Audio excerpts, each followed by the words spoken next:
Hi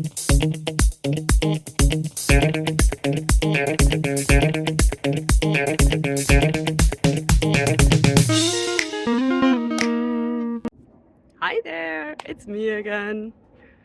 So you all probably recognize the plant that's behind me, right? So the question today is, what will happen if I touch it? Although that one is too easy, right? So let's look at another question that might be a little bit more interesting.